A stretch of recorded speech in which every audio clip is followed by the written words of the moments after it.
അസ്സലാമു അലൈക്കും.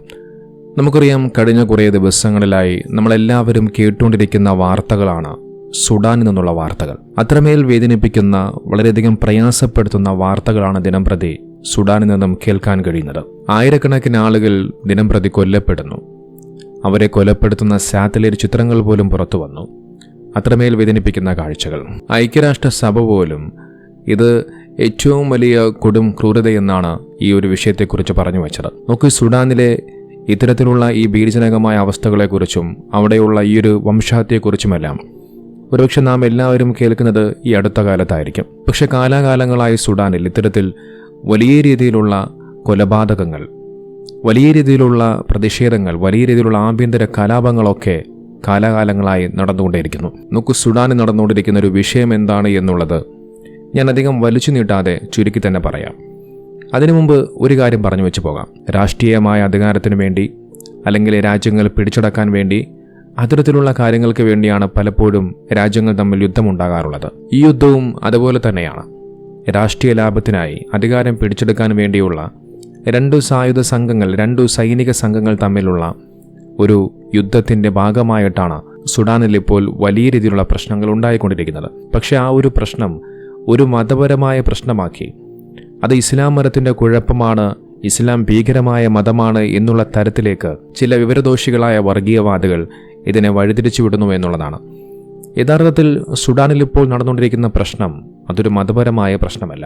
എന്നാൽ നേരെ മറിച്ച് ആ രാജ്യം പിടിച്ചടക്കാൻ വേണ്ടി രണ്ടു സായുധ സംഘങ്ങൾ തമ്മിൽ അവർ പരസ്പരം പോരടിക്കുന്നതിൻ്റെ ഭാഗമായിട്ടാണ് ഇപ്പോൾ അവിടെ പ്രശ്നങ്ങൾ നടന്നുകൊണ്ടിരിക്കുന്നത്. പലപ്പോഴും ഇത്തരം വർഗീയവാദികൾ സമൂഹ മാധ്യമങ്ങളിലൂടെ ചോദിക്കുന്നൊരു ചോദ്യം, ഗസയ്ക്ക് വേണ്ടി ശബ്ദിക്കുന്നവർ എന്തുകൊണ്ട് സുഡാനിലെ ജനങ്ങൾക്ക് വേണ്ടി ശബ്ദിക്കുന്നില്ല എന്നാണ്. നോക്കി, ലോകത്ത് ആരൊക്കെ പ്രയാസങ്ങൾ അനുഭവിക്കുന്നുണ്ടോ, ബുദ്ധിമുട്ടുകൾ അനുഭവിക്കുന്നുണ്ടോ, ആ മനുഷ്യന്മാരെ ഒരിക്കലും മനുഷ്യത്വമുള്ള മനുഷ്യർക്ക് തള്ളിക്കളയാനാവില്ല.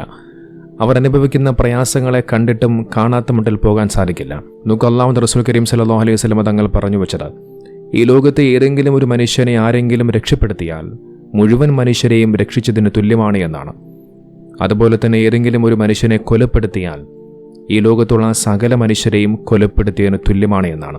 നോക്കിവിടെ പ്രവാചകർ മുഹമ്മദ് നബി തങ്ങൾ പറഞ്ഞു വെച്ചത് മനുഷ്യനെന്നാണ്, അല്ലാതെ ഏതെങ്കിലും ഇന്ന മരത്തിൽപ്പെട്ട വ്യക്തികളാണ് എന്നല്ല.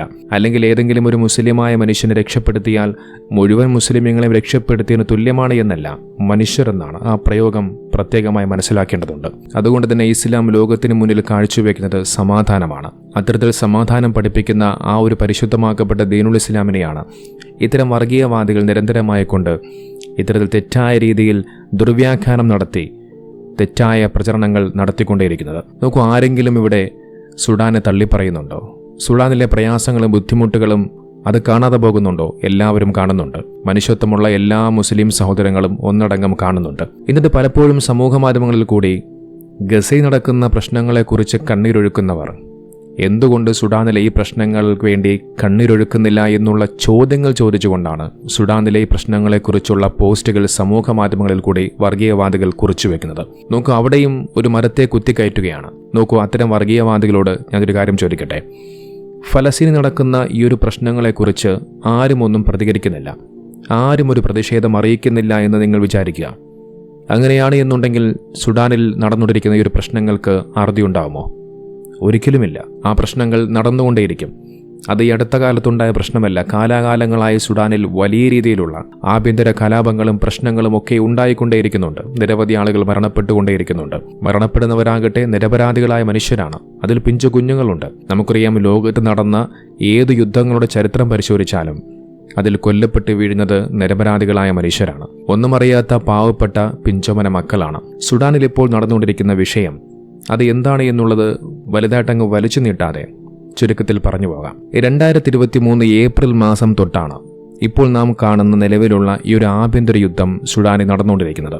1989 മുതൽ ഒരു 30 വർഷക്കാലയളവിനുള്ളിൽ സുഡാനിൽ ഒമർ അൽ ബാഷിർ എന്ന ആളുടെ നേതൃത്വത്തിലുള്ള ഒരു ഏകാധിപത്യ ഭരണമായിരുന്നു നടന്നിരുന്നത്.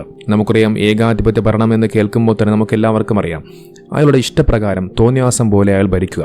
സ്വാഭാവികമെന്നോണം അത്തരം ഭരണാധികാരികൾക്കെതിരെ ആളുകൾ പ്രതിഷേധവുമായി രംഗത്ത് വരാറുണ്ട്. അത്തരത്തിൽ അവിടെ ആ ഒരു ഭരണത്തിനെതിരെ വലിയ പ്രതിഷേധങ്ങളുമായി അവിടെയുള്ള ആളുകൾ രംഗത്ത് വരികയാണ്.